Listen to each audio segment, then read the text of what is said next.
Number 9 सूक्त number 96 का मंत्र number 18 एक यहाँ सिंपल सा एक शॉर्ट में देखते हैं। ऋग्वेद मंडल नंबर 9 सूक्त नंबर 96 16 में लिखा है कि हे परमात्मन, एक वेद ज्ञान दाता जो ब्रह्म बोल रहा है, हे परमात्मन सर्वोपरि रहस्य श्रेष्ठ नाम जो आपका नाम है, तुम्हारी संज्ञा नहीं, जो तुम्हारा नाम है, आप उसका ज्ञान कराएं। उसका ज्ञान इसमें कराया है कि वो शिशु रूप धारण करके वो परमात्मा आता है। वो कबीर गिरभी कबीर वाणी द्वारा कविताओं के माध्यम से वो कबीर परमात्मा, वो कबीर अमर पुरुष, कबीर देव, इसको हम कबीर देव लिख दें कवि। और वो कहाँ रहता, और ऊंची आवाज में बोल के कबीर वाणी द्वारा अपने महिमा की वाणी को आप ही उच्चारण करता है।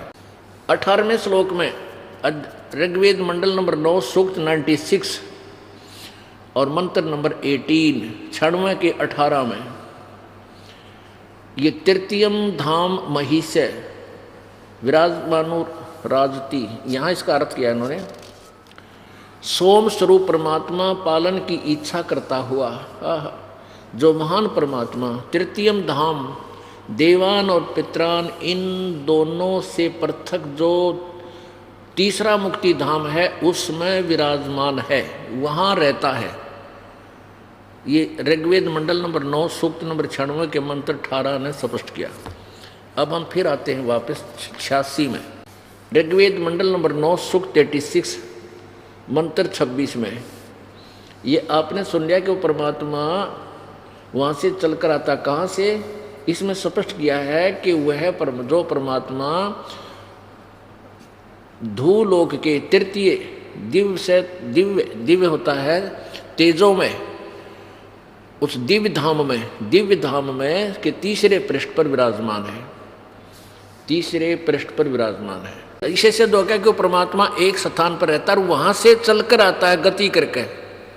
आगे देखो वो किस लिए आता है। ये ऋग्वेद मंडल नंबर 9 सूक्त नंबर 82 सूक्त 82 यानी, और इसका मंत्र 1 2 3 क्लियर करेगा। ये देखिएगा ऋग्वेद मंडल नंबर 9 सूक्त 82 यानी 82 और मंत्र नंबर 1 में जो सर्वोत्पादक प्रभु, जो सबका को उत्पन्न करने वाला, सब ब्रह्मांडों की रचना करने वाला, प्रकाश स्वरूप यानी तेजों में सद्गुणों की वृष्टा करने वाला, पापों के हरण करने वाला है, वह राजेव माने राजा के समान।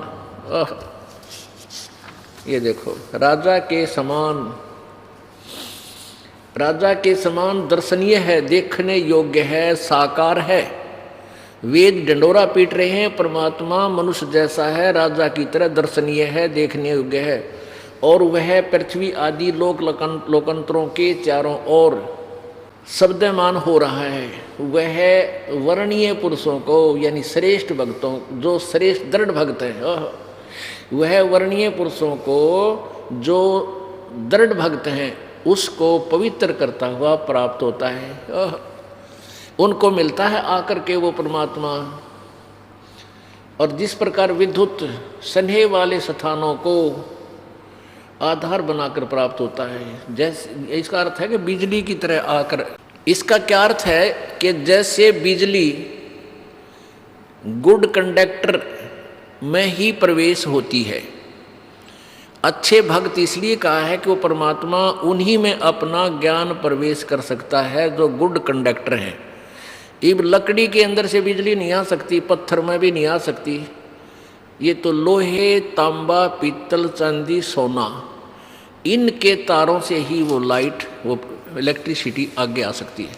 यहाँ स्पष्ट किया है कि वो जो अच्छे कंडक्टर हैं, उनके श्रेष्ठ भक्त हैं, उनमें वो परमात्मा आता है। जैसे बिजली अपने जिनमें वो प्रवेश कर सकती है उन्हीं में होती है, इति सिद्ध। और वो क्या करने आता है, ऋग्वेद मंडल नंबर 9 सूक्त नंबर 82 और मंत्र नंबर 2 में स्पष्ट किया है। हे परमात्मन, उपदेश करने की इच्छा से आप, यानी सच्चा ज्ञान देने की इच्छा से आप महापुरुषों को प्राप्त होते हो। ओहो, हे परमात्मन, उपदेश करने की इच्छा से आप, यानी सच्चा ज्ञान देने की इच्छा से आप महापुरुषों को प्राप्त होते हो। आप अत्यंत गतिशील पदार्थ की के समान हमारे आध्यात्मिक यज्ञ को प्राप्त होते हो। बहुत ही तेजी के साथ बहुत थोड़े समय में परमात्मा अपने भक्तों के पास पहुंच जाते हैं। नानक साहब जी कहते हैं गुरु ग्रंथ साहिब के महले पहले की वाणी में कि नीच जात परदेसी मेरा, छिन आवे छिन जावे बे, फाई सूरत मुल्क की वेश, ओ ठगवाड़ा ठगी देश, करा सियाणा बहुता बार, ये धानक रूप रहा करता। अब ये महापुरुष थे जो गुड कंडक्टर थे, परमात्मा जिनमें अपने ज्ञान को प्रवेश कर सकता था। कौन कौन थे? आदरणीय धर्मदास साहिब जी, इस कलयुग के गिनाऊँ हूँ, कलयुग में आदरणीय धर्मदास साहिब जी, आदरणीय मुल्कदास साहिब जी, आदरणीय दादू साहिब जी, आदरणीय गरीबदास साहिब जी, आदरणीय नानक साहिब जी, आदरणीय गीसा साहिब जी, जो खेखड़ा में मेरठ जिला के में उत्तर प्रदेश में उनका स्थान है। इनको परमात्मा मिले, ये तो दास को इन लगभग आधा दर्जन महापुरुषों के बारे में जानकारी है। और समझदार को के लिए थोड़ा संकेत बहुत होता है। और वही वेद बता रहे हैं कि वो परमात्मा अपने लोक से चलकर आता है, अपनी श्रेष्ठ आत्माओं को मिलता है, प्यारी आत्माओं को, जिनमें वो अपना ज्ञान प्रवेश कर सकता है और उसको वो आगे लाभ दे सकते हैं। आगे देखिएगा, ऋग्वेद मंडल नंबर 9 सूक्त 82 का मंत्र 3, 1-2 आपने पढ़ लिया। पवित्र यज्ञों में रक्षा से आप प्राप्त होते हैं और पृथ्वी आदि लोकांतरों में गति करते हुए सर्वव्यापक। अब सर्वव्यापक की तरह का जब गति करके चल रहा है वो सर्वव्यापक, तो फिर हल्ला नहीं की जरूरत है उसने, ये सर्वव्यापक नहीं है। आप माने आप, बस संस्कृत शब्द देखिएगा। आप स्वयं गतिशील होकर विराजमान होते हैं, यानी वहाँ से चलकर आप आते हो। ये कंसेप्ट क्लियर हुआ।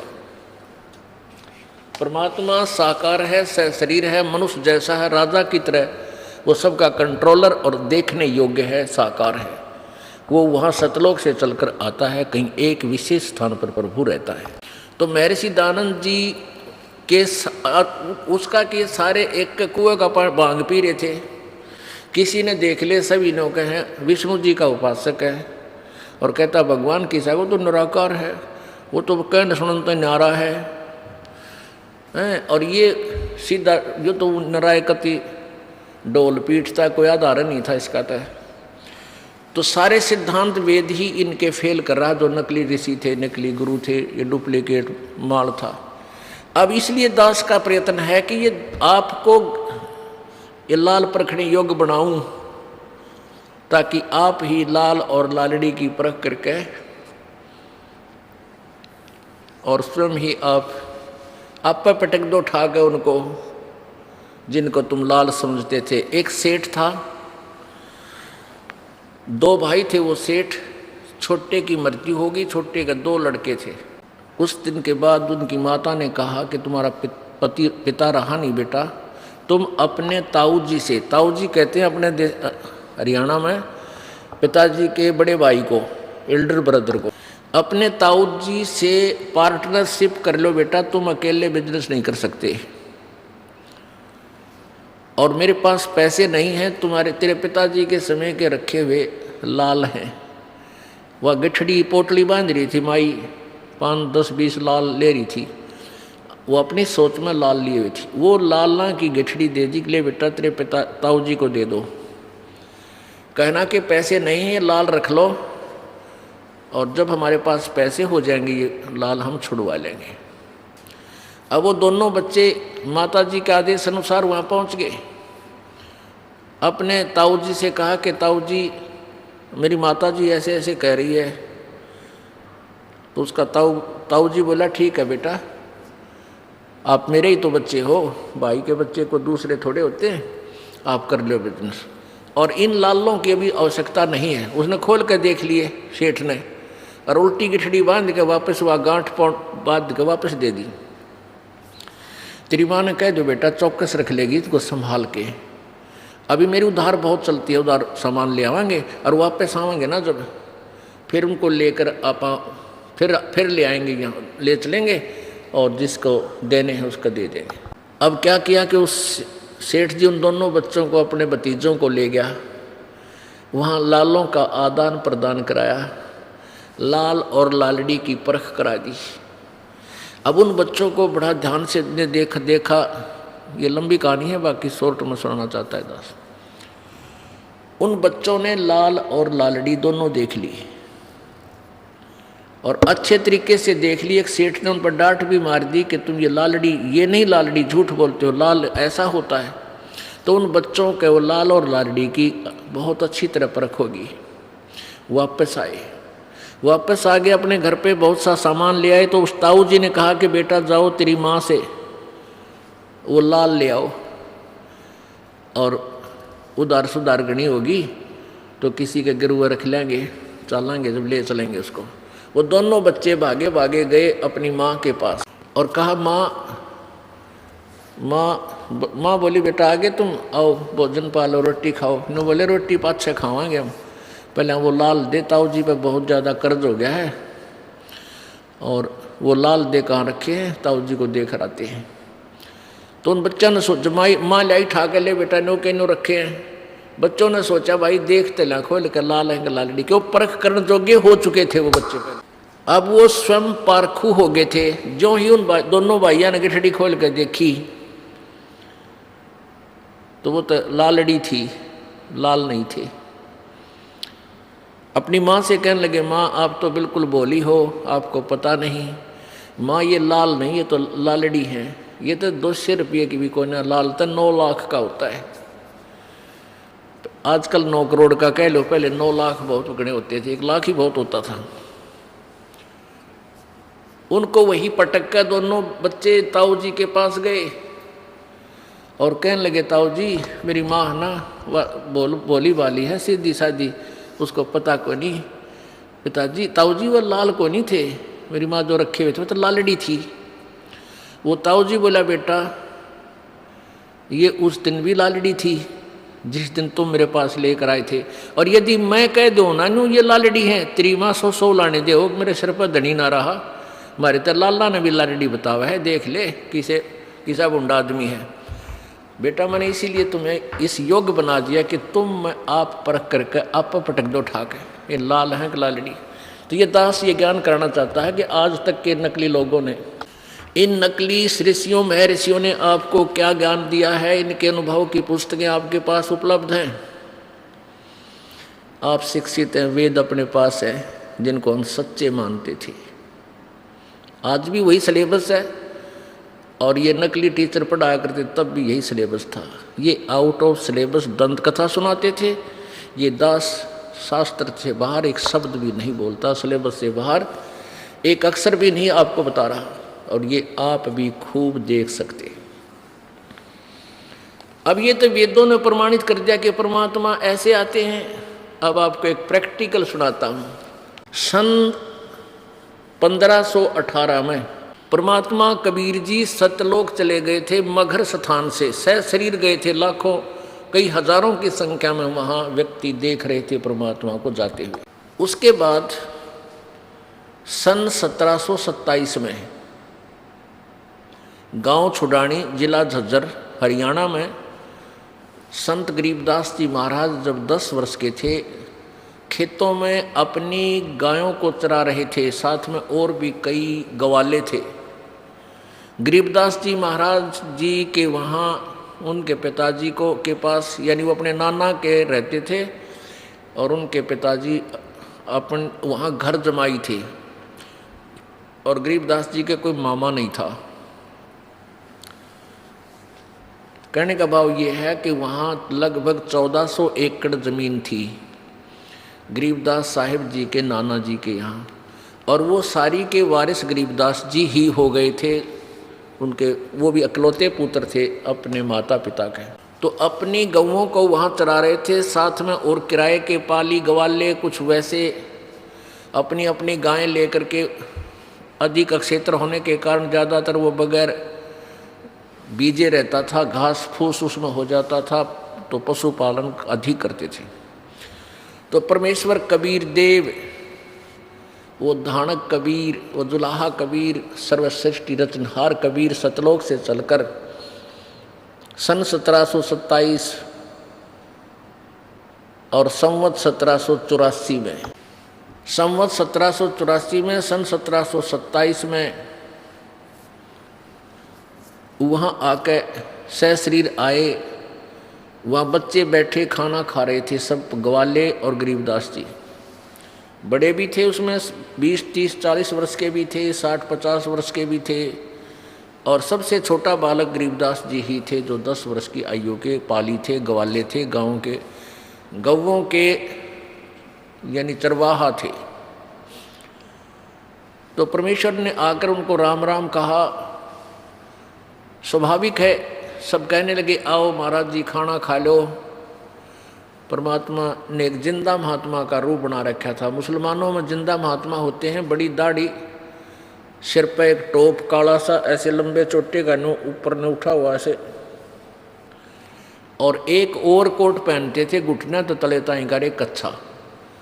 बस ये वेशभूषा होती, उसको मुसलमान फकीरों को जिंदा महात्मा, जिंदा संत, जिंदा साधु बोलते थे।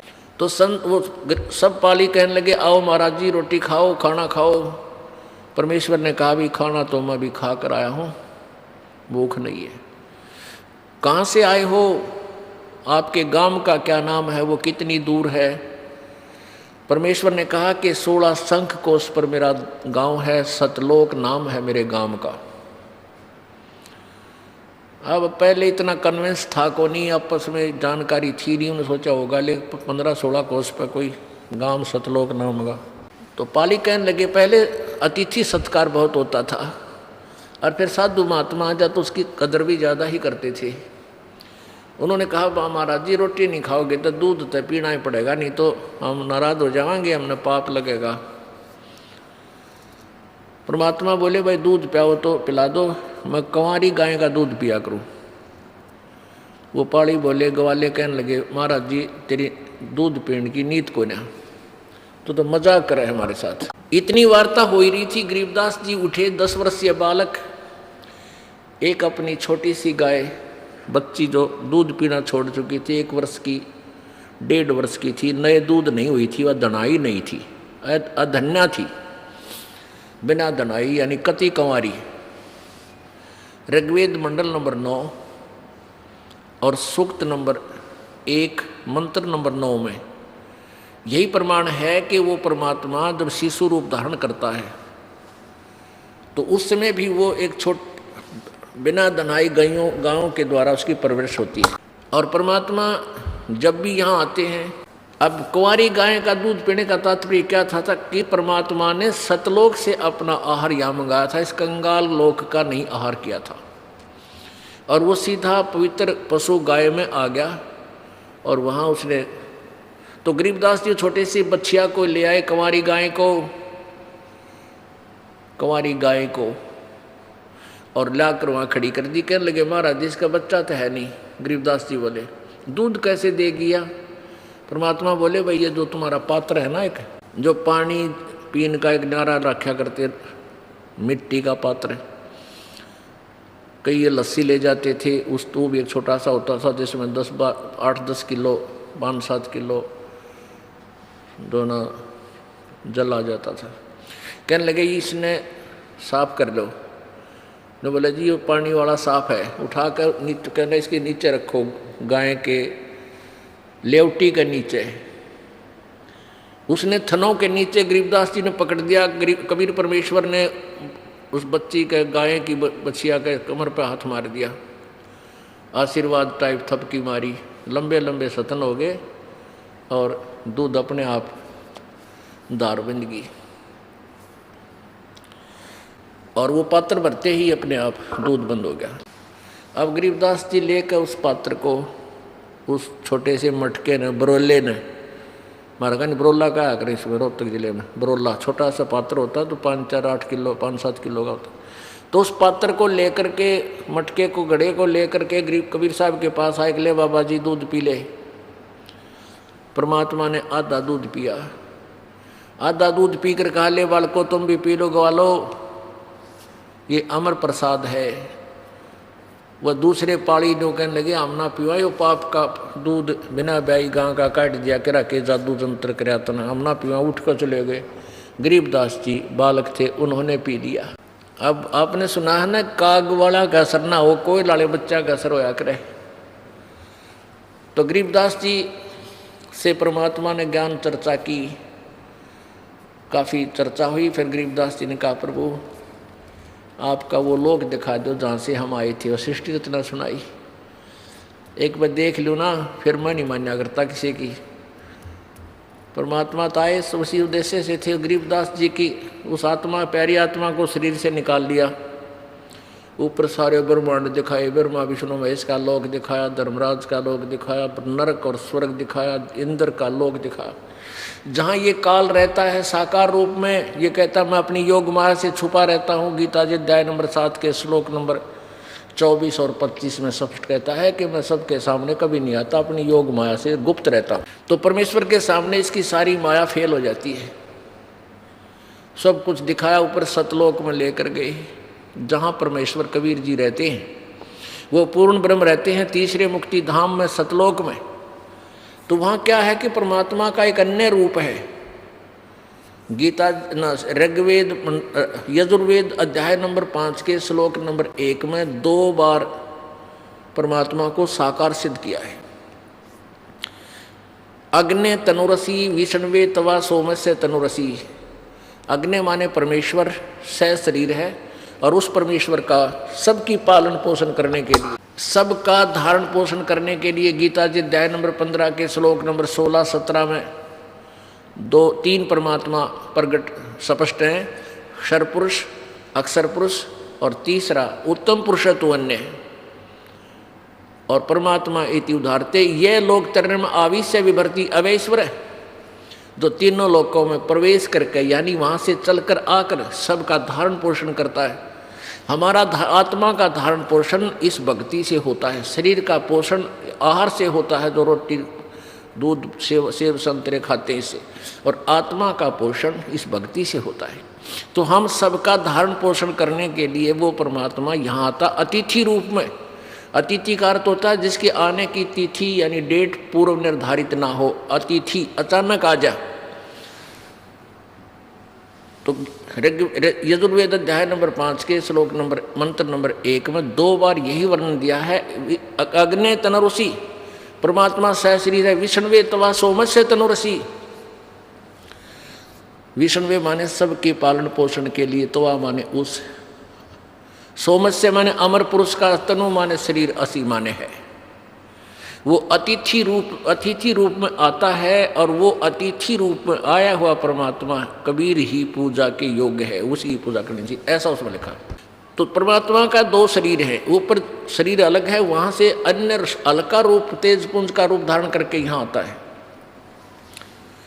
गरीबदास जी को साथ लेकर जब अपने निज लोक में पहुँचे, वहाँ एक बहुत बड़ा सफ़ेद गुम्बद है, बहुत लंबा चौड़ा, और उसके बीच में परमेश्वर कबीर जी का, सत्य पुरुष का सिंहासन है। सिंहासन पर परमात्मा विराजमान है। उनके एक रोमकूप में करोड़ सूर्य मिला दे, करोड़ चंद्रमा मिला दे, तो भी रोशनी फीकी रहे, इतना नूर है उस मालिक के शरीर का। नीचे से जो जिंदा महात्मा के रूप में परमात्मा गए थे, उन्होंने जाकर के वहाँ एक चंवर उठाया, और चंवर उठा कर उस अपने ही दूसरे स्वरूप जो ओरिजिनल दिखाई दे था, जो सिंहासन पर विराजमान तेजों में शरीर, उस पर चंवर करने लगे। गरीबदास जी ने सोचा कि भगवान तय यो बैठा, ये है भाई, अरे यो जो बाबा है ना, यो तो इसका कोई नौकर नाकर है यहाँ का, इसका कोई संदेश वाहक नजर आता है। इतनी सोच ही रहा था, तभी वो जिंदा वाला शरीर तो सिंहासन पर बैठ गया, और वो तेजों में शरीर जो वो ओरिजिनल गॉड दिखाई देता वो खड़ा हो गया, और चंवर लेकर के वो कबीर साहब के जिंदा वाले शरीर पर सिंहासन पर चंवर करने लगा, यानी नौकर की तरह, यानी सेवक की तरह सत्कार करने लगा। अब गरीबदास जी ने सोचा भाई बाबा जी के दांडी है, भगवान भी इस पर चंवर करे। तो इतने में क्या हुआ कि वो तेजो में शरीर, जिंदा वाले शरीर में समा गया, अकेले परमेश्वर वहीं बैठे रह गए कभी जिंदा महात्मा के रूप में, जो नीचे से गरीबदास जी को लेकर गए थे। तो वहाँ फिर गरीबदास जी ने सोचा, रहे बाबा जी के यूँ तो भगवान ना पड़ा था। फिर चरणों में पड़ गया, वहाँ की सारी स्थिति से परिचित होकर गरीबदास जी ने कहा, प्रभु मुझे वापस ना भेजिए, अभी यहीं राख लो। अब परमात्मा बोले, राखते लो, पर मेरा तो काम सारा अधूरा रह गया। अब तू वापस जाकर बताओगा, नहीं तो मेरी महिमा जानने कैसे देगा। यूँ काल इसने आग ला रखी, बेटा जा तू वापस, मैं तेरे साथ रहूँगा। गरीबदास चिंता मत करिए, और जा देख तेरा यहाँ स्थान है, इस पर यहाँ से तू मुझे मैंने भेज रखा है, अरे अपना उद्देश्य पूरा करना है। बिजली पीढ़ी आओगी, उसके लिए ही हमने कुछ यहाँ लक्षण छोड़ने पड़ेंगे ताकि मेरे बच्चे हमें पहचान सके। उधर से क्या हुआ, गरीबदास जी काफी देर बैठे रहे, जैसे न्यू के न्यू बैठे थे। शरीर मृत था। ग्वाले दूसरी जगह चले गए, वो पहाड़ी दूर लंबा खेत था। फिर देखा रहा वो लड़का कित गया, लड़की का लड़का, उसको लियाओ बुला के, उसका नंबर आ गया डांगर घेरन का। पशुओं को चराने का पारी बांधा करते वहाँ पर, 1 घंटा तेरी, 1 घंटा इसकी, 1 घंटा इसकी, तुम ऐसे। जब उसका नंबर आ गया, बुला उसको बुला के गए, तो वहाँ बैठे अकेले हुए। आवाज़ लगाया उन पाड़ियों ने, रे गरीबू, गरीबू नाम था बचपन का गरीबदास को। गरीबू गामा में एक न्यारा नाम का डाग रहे हैं, जो बोला रहा, गरीबू आजा, तेरा टाइम, तेरी पारी आ गई। ओ गरीबू करते करते निकट आ गए, बोला रहा, वो भगत जी खड़ा बोले। वो न्यू लाया तो वो पड़ गया न्यू, क्योंकि उसमें आत्मा थी नहीं, निर्जीव था। उसने देखा, अरे तो मर गया भाई, छोरी का छोरा, लड़का मर गया। आवाज़ लगाई, रहा बाजाओ बाजाओ, ओ बाबा मार गया इसने, मर गया, तो मृत्यु होगी इसकी। सारे पाली दौड़ का आए, देखा सचमुच भाई तो मर गया, इसने दूध पी लिया जंतर मंत्र का। अब उनकी इतनी बुद्धि काम करे थी, उनको क्या पता, बोले आदमी ने। गाँव में बाजे गए, 2-3 जने भाग कर, 1.5 किलोमीटर गाँव था। अब छोटा सा गाँव था, 40-50 झोपड़ी थी। सारे गांव में तल करलाट मच गया, हाहाकार मच गई। इतने बड़े धनी का इकलौता पुत्र, और वो भी मर गया। सारा गांव रोए, वहाँ का औपचारिकता करते हुए रोए, कुछ सच्चे दिल तो रोए, बेगन माच के। फिर उस बच्चे को वहाँ से, उसके शव को घर लाए, घर से फिर शमशान घाट पर ले गए। शाम के समय उसको अंतिम संस्कार करने की तैयारी कर दी, चिता पर रख दिया। तब परमात्मा ने कहा, गरीबदास जा जल्दी कर, नहीं तो तेरे शरीर ने करने वाले हैं काम ये। अब वो वापस आए, आत्मा परमेश्वर ने, कबीर जी ने प्रवेश कर दी उस गरीबदास जी के शव में, शरीर में। तो वहीं एकदम उठ खड़े हुए, जो रस्से बांध रखे थे उस अर्थी का ऊपर का, हुआ भी टूट गया पे। और फिर ये वाणी बोलने लग गए, जो आँखों देखी, जो परमात्मा ने उनके अंदर फीड कर दी थी गरीबदास जी में, अपनी महिमा की वाणी कबीर साहब ने गरीबदास जी के अंदर फीड कर दी थी। फिर गरीबदास जी ने एज ए टेप रिकॉर्डर बनो क्यों न बोली। फिर एक दादू पंथी महात्मा, 3 वर्ष तक वो बच्चा ऐसे ही बोलता रहा। गांव वाले कहने लगे तो बावड़ा हो गया, और बावड़िया कहने लग गए उसने, पागल, मेंटल। गरीबदास को भी बावड़ा बताया कि कर ले इस दुनिया शैणी का। इन क्या कहेगा बेरा नहीं, और संतान पागल बतावे। अकल अलूणे दीखते ये सर्व अकल के मूल, सदा रटे हरि नाम को ये झूले अनहद झूले।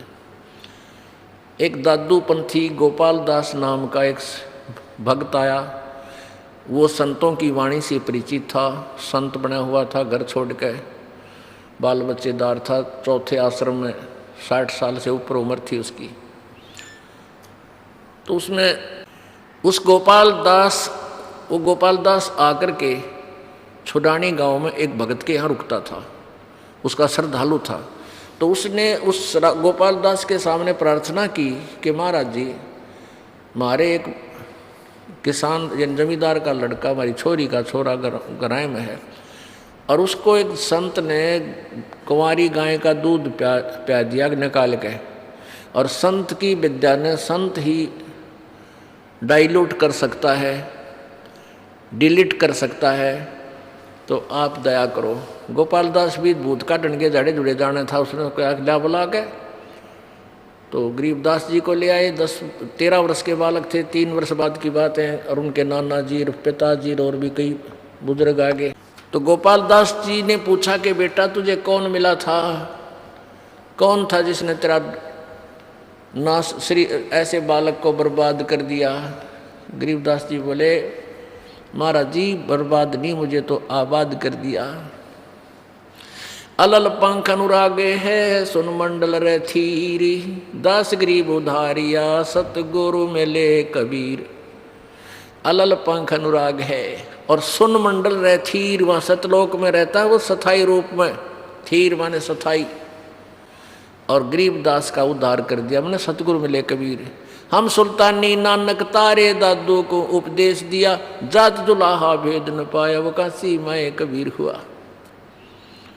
अब गोपाल दास कहने लगा रहे बोले लोगो तुम इसने बावड़ा कहते हो, बावड़े तुम हो, ये तो महापुरुष, ये तो महान संत है भाई, इनको तो कोई भगवान मिला क्या है। तब गरीबदास जी से कहा महाराज जी ये वाणी लिखवा दो। तो गरीबदास जी ने कहा बस सारी लखा तो लिखवाऊँ, कदे बीच में छोड़ कर भाजा लाला जी। वो वाणिये के घर का से शरीर था उस गोपाल दास का, तो थोड़ी बहुत उर्दू अर्दू जाना था, तो उन्होंने फिर इसको लिपिबद्ध किया। हिंदी भी थोड़ी सी जाना था। 6 महीने तक गरीबदास जी बोलते रहे, वो लिखते रहे, तब ये लिपिबद्ध किया। एक समय गरीबदास जी जब 25-26 या 30-40 वर्ष के हो चुके थे, उनके शिष्य काफ़ी हो गए थे, इधर उधर जाते थे, जनता को समझाते थे। एक संत, एक भक्त, उनका भक्त लुधियाना के पास एक वासियर गांव है, पिंड, उसके बाहर जंगल में सरोवर के पास, एक तालाब के पास, वहाँ स्नान करके और सुबह के नित्यनेम करे था, ब्रह्म वेदी पढ़ रहा था, हाथ से लिखी हुई। और उसी गांव का एक बहुत बड़ा किसान चौधरी राय साहब, राम राय नाम था उसका, वो भी सुबह फ्रेश होने के लिए निकला। तो ये सिख लोग जो है वाणी के बड़े प्रेमी हैं, और उसने देखा इतनी बढ़िया वाणी बोली जा रही है, सुबह सुबह शांत वातावरण, वो फ्रेश पुरुष होकर आ रहा था, उसने साफ हाथ पैर धोकर वो भी उसके पास बैठ गया। भी महाराज जी भाई भगत बहुत बढ़िया वाणी पढ़ रहा है। जब उसने अपना नित्यनेम कर लिया तब उस राम राय ने पूछा कि भाई महाराज जी ये वाणी गुरु ग्रंथ साहिब की तो नहीं है, ये किस महात्मा की है, बहुत प्यारी, आत्मा को खींचे है या तो खिंचाव करती है। तो उस भगत ने कहा कि ये हमारे गुरुजी गरीबदास जी की वाणी है। तो उस राम राय के मन में उमंग हुई कि इसे महापुरुष को तो मिलना चाहिए जो वर्तमान में है, और इतनी प्यारी वाणी, अच्छी कसक वाली वाणी वो अब बोल रहा है, जनता उसको लिख कर याद कर रही है। गुरु नानक देव जी भी थे उस समय, लोगों ने पहचाना नहीं, कहीं आज भी हमारे साथ ऐसा ही बन जाए, ना पता किस रूप में आ जाते हैं सतगुरु। तो उस राम राय ने अब गांव में एक और न्यारा नाम भी रख लेते हैं, झुमकरा। उसका एक नाम और रख रखा था झुमकरा, वो ज़्यादा संकी टाइप आदमी था। तो उसने पूरा एड्रेस लिखवा लिया गांव छुड़ानी का, और वो तो अगले दिन चल पड़ा। वह पहुंचा, जाकर सुबह सुबह पहुंच गए। गरीबदास जी खेतों में गए हुए थे, किसान थे, किसान का काम करते थे, हल जोतते थे, पशु चराते थे, और सिर पर पशुओं का चारा आप ही काट कर लाते थे, बंडल बांध गए। तो 11 बजे तक वो वापस आ जाते थे, फिर उस बैठकर भगत बैठते थे, उनको चर्चा कराते थे, सुनाते थे। तो गरीबदास जी खेतों में गए हुए थे, उनके आने की इंतजार में गरीबदास जी के ही दरवाजे में बहुत बड़ी वहाँ पौड़ी थी, एक बड़ा सा हॉल था, उसमें भक्त इंतजार कर रहे थे 5-7। तो वहाँ किसी से पूछा कि भाई गरीबदास महाराज का घर कौन सा है। तो किसी ने बता दिया कि वो सामने चला जा, भाई महाराज मुरुद तो ना है, पर वो गरीबदास का घर ये है। गांव वाले नहीं मानने थे उनको विशेष रूप से, क्योंकि वो अपना सिंपल जो वेशभूषा हरियाणा की होती है ना, धोती और कुर्ता, ऐसे रहते थे। और राम राय जब पहुँचे उसमें उनके घर पे, तो भगत बैठे थे। उन्होंने कहा आओ भाई सरदार जी, आ जाओ बैठो, कैसे आना हुआ? कहने लगा भाई मैं महाराज गरीबदास जी से मिलने आया हूँ। तो उन्होंने कहा कि वो अभी आ जाते हैं, घूमने गए हैं बाहर खेतों में, आ जाते हैं, बैठ जाओ, खाना खा लो। उन्होंने बोला भाई खाना पीछे खाऊंगा, पहले मैं महाराज जी के दर्शन करूंगा, मैं तो आया इस उद्देश्य से हूँ। उन्होंने बता दिया इस साइड में खेतों में गए हैं, इस रास्ते रास्ते चले जाना। वो चल पड़ा अकेला ही।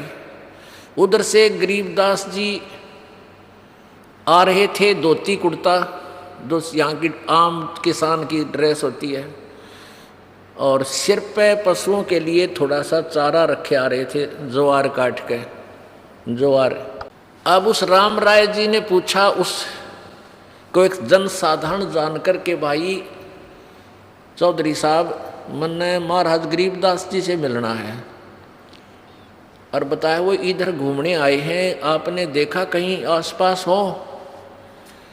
अब गरीबदास जी ने तो पता था अंतर्यामी थे वो, तो उनको ये मालूम था कि यदि मैंने न्यू कह दिया कि मैं हूँ गरीबदास महाराज, तो सरदार जी यहीं से वापस चला जाएगा, मेरी एक नहीं सुनेगा। क्योंकि उसने संत की वेशभूषा ड्रेस कैसी सोच रखी थी, वह बड़ी बड़ी दाढ़ी होगी, सिर पर केस होंगे, हाथ में चिमटा ले रखा होगा, राख रम मसल रखी होगी, शरीर का ऊपर एक लंगोट लंगोट में होगा, लाल आँख कर रखी होंगी, मुंह या कति लाल कपड़े पहन रहा होगा। उसने इस दृष्टिकोण से अपना इमेजिन बना रखा था कि महाराज ही सापा होगा, और परमात्मा अंतर्यामी थे। वो कहने लगे आजा भाई, महाराज जी तो वापस जान लाग रहे हैं, वापस जा रहे हैं। वो बोला जी इस रास्ते तो ना गए, मैं इधर से आया हूँ। बोला आजा, मेरी बात भी सुनेगा, आजा मेरे साथ, आजा, मैं मिलाऊंगा तेरे को। अब उसने सोचा भी ठीक है ये जानकार हैं यहाँ के, उस पीछे पीछे आ गए। और गरीबदास जी अपने घर पे आकर वो चारा ला रहे थे, वो सेवादार बैठे थे वहाँ पर, उन्होंने दौड़ कर उनमें से एक दो ने वो चारा जो सिर पर रखा था वो स्वयं ले लिया और दंडवत प्रणाम किया शेष ने, बाकी चार पांचा ने। अब वो सरदार जी खड़ा खड़ा देख रहा है, भाई यूँ के हुआ इस किसान ने, ये आदमी क्यों प्रणाम कर रहे हैं? एक से पूछा रहा यू कौन है भाई, ये कौन है? तो वो कहने लगे ये महाराज गरीबदास है। अब उस राम राय ने सोचा ले तेरा गजब हो, ये यू महाराज पाया, और 200 किलोमीटर चल कर यू महाराज पाया, ईसा महाराज हो रहे इस तरह ईसा तो मैं हूँ, मेरा भी 200-250 एकड़ जमीन है, इसका थोड़ी ज़्यादा होगी। अब गरीबदास जी तो अंतर्यामी थे कि कहते हो सरदार जी खिसक ना जा, अपने भक्तों को बोला भाई मैं नहाऊंगा, पानी डाल दो। एक भक्त ने पानी डाल दिया, बैठ गया पाटड़े पे, सरदार जी ने दूर बैठ गया थोड़ी दूरी पे, और उन भक्तों को कह दिया जा तू भाई बैलों को पानी प्याला, फिर बैठेंगे चर्चा करेंगे, आप जाओ फलाना काम कराओ, आप उनको बुला लाओ, फिर बैठेंगे यहाँ चर्चा करेंगे। वो 5-4 थे, सारे इधर उधर भेज दिए। अब गरीबदास जी ने जब स्नान कर लिया, एक धोती बांधते हैं हरियाणा में वो, अब उसी को तो बांधते, और उस समय तो एक बेल्ट बनाया करे, न्यू बेल्ट, उससे का एक शराब मोड़ तोड़ का बेल्ट बनाया करे, धोती का ऊपर का बांधते हैं। तो गरीबदास जी ने कहा कि भाई झुमकरा इधर आइए। अब राम राय नाम बताया था उसने कि मेरा राम राय नाम है। झुमकरा वो गांव में तो कहा करते थे, पर कोई परिचित नहीं था। और दूसरा उसके विचार ऐसे थे, डगमग हो रहा था उस समय कि चलूँ कि उठूँ, अड़ क्यों बैठ गया, कह चलता हूँ, फिर सोचा 2 बातें कर लियो महाराज कहे इसने। तो ऐसे उसका मन डामाडोल था, झूम रहा था। तो गरीबदास जी ने उस दृष्टिकोण से भी कहा रहा झुमक राय एक बार आइए भाई, मेरे हाथ का चोट लाग गई उंगली के, और यह बेल्ट ना बंधती, वो धोती का एक सिरा इतना लंबा कर लिया कर, उसके चारों तरफ बांधा था, ले गांठ लाइए भाई इसके। अब वो राम राय ने, अब जैसे वो धोती को ऐसे बना लेते हैं, ऐसे ऐसे कर कर चारों तरफ बांधते हैं उसको ऊपर का। वो लाए ऐसे करके न्यू शरीर के चारों तरफ लाकर उसका गांठ ला कर न्यू, तो वह गांठ लाई जब वो शरीर में का निकलाई और वह गांठ धोती का लाग गई। अब धर्म उस झुमकरा ने राम राय ने सोचा तेरे पर उल्टी गांठ लागी कि उन्हें फिर दोबारा करा, दोबारा फिर ऐसे गांठ लाई तो शरीर का भाग निकल के वह धोती का लागी। उन्हें तीसरी बार फिर ट्राई करी, तीसरी बार भी नहीं लागी। अब गरीबदास जी बोले रहे सरदार जी तू मुझे अपने जैसा आदमी मानना है या गांठ क्यों ना लगती। जब उसने ऊपर ने देखा तो वो विष्णु उपासक थे, विष्णु जी को इष्ट मानता था। ऊपर ने देखा तो विष्णु रूप बन रहा गरीबदास जी का, हाथ में चारों हाथ शंख चक्र गदा पद्म और विष्णु और चक्र घूमा ऊपर का। अब देख कर चौधरी और सरदार जी चरणा में गिर गया राम राय, हे भगवान आप तो सचमुच विष्णु अवतार आए हो। अब परमात्मा कहें जागी रही भावना जैसी उसने उसी मूर्त दिखाई देती है प्रभु की। फिर उन्होंने वो रूप समेट लिया और बैठ के आ जाए चर्चा कराएंगे। बेटा अब तू सुन लेगा मेरी बात ने, ना मन ने तो बड़ी बूझ मान रहा था, इसलिए थोड़ा सा यो चमत्कार तुझे दिखाना पड़ा। फिर पूरी कहानी बताई, सारी सृष्टि रचना सुनाई।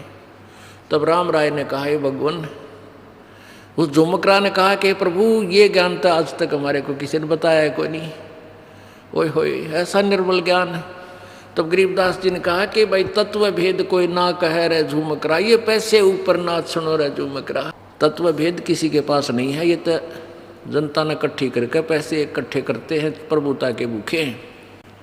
कोटों मध्य कोई नहीं रे झुमकरा, अरबों में कोई गर्क सुनो रे झुमकरा।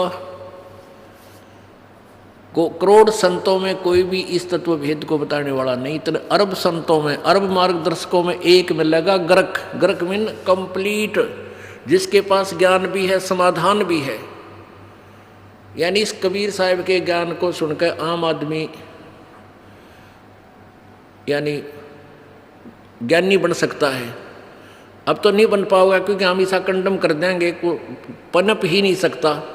पनपेगा तो जनता स्वीकार नहीं करेगी क्योंकि वो ज्ञान ऐसा है। एक दो दुष्ट आत्मा इस दास से उपदेश प्राप्त थे, तीनों मंत्र प्राप्त किए, चापलूसी करके खूब सेवा सेवा करते थे। अब वो एक आधी जगह जाकर गीता अपनी रोजी रोटी खातिर स्वयं नाम देने लग गए। उनका पूरा विवरण इस दास ने भक्ति और भगवान नामक पुस्तक में लिखा है। भक्तजन उसको खूब पढ़ते हैं और उनसे सावधान रहेंगे।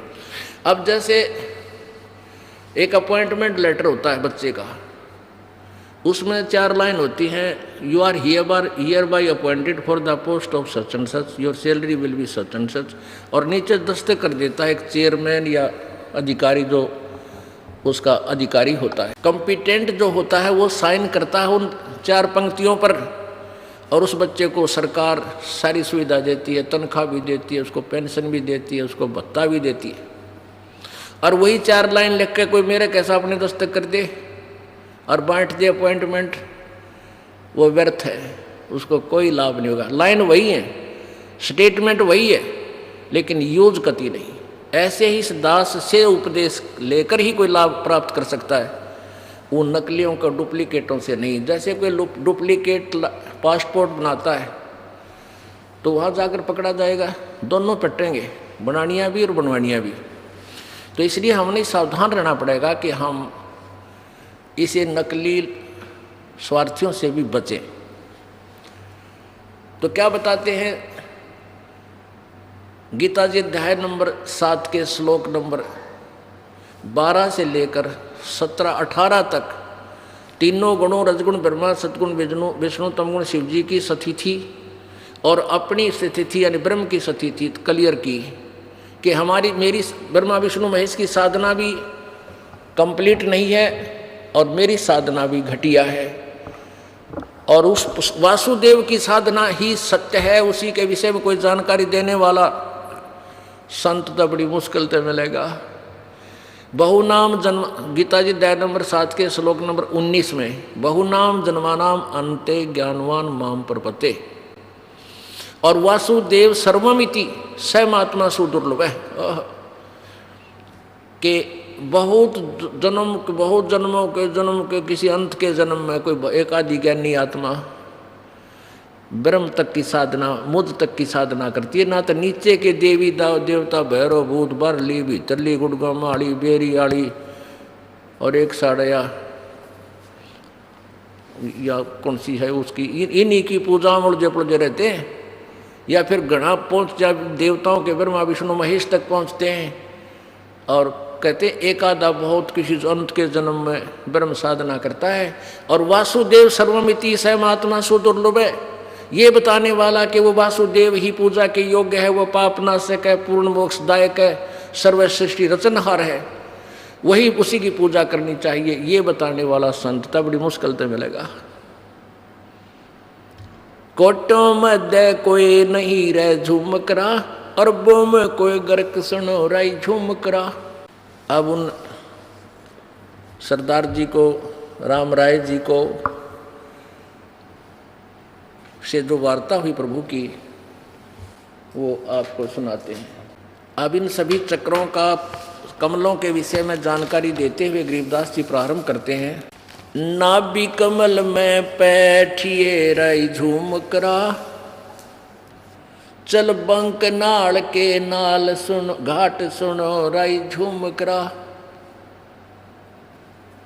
इला पिंगला फेरिए रे झुमकरा, उतरो ओगट घाट सुनो राई झुमकरा।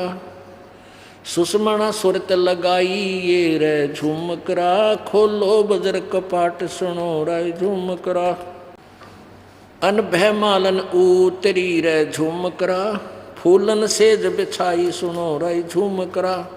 छतर सिंहासन सवेत है रे झुमकरा, पलकों चौरे ढुराई सुनो राई झुमकरा। ऊपर की आंखों देखा हाल उस राम राय जी को बता रहे हैं परमात्मा की प्यारी आत्मा गरीबदास साहिब जी के छतर सवेत, छतर सिंहासन सवेत है रे झुमकरा।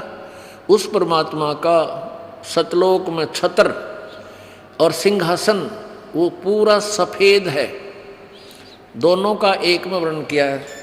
छतर सिंहासन सवेत है राई झुमकरा, वहाँ पलकों चौर ढुराई सुनो राई झुमकरा। यानी चौर एक तो ये सफ़ेद से बालों का होता है, जो कहा नहीं वो परमात्मा इतना प्यारा है कि अपनी पलकों से प्यार से उसका चौर ढुराना चाहिए, यानी इतनी श्रद्धा बना उसके अंदर। अरस देवांग ना गाँव ही रे झुमकरा, अनहद शब्द घमोड़ सुनो राई झुमकरा। और कहूँ कुछ और है रे झुमकरा, बिन देही का देव सुनो राई झुमकरा। बिन देही का देव यानी हमारे जैसा शरीर नहीं है, अकायम शुक्रम अकायम ऐसनाविरो